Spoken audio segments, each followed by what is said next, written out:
Quan Amat arribà a Sant Feliu el 1933, ho va fer cercant la bellesa de la llum i del paisatge que li havia comentat el seu amic Pau Berrier.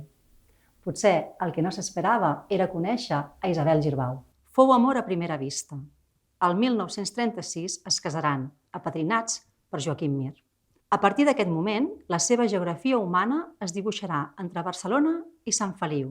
Certes similituds entre Port Casís i el Port de Sant Feliu permeten establir l'analogia compositiva de les obres de Camoin i Amat.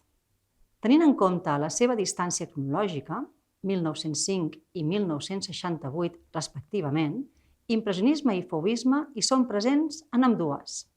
El diàleg amb l'impressionisme sobretot hi és present en el mirall de l'aigua, el d'Amat amb una pinzellada més solta i gestual que el de Camoin.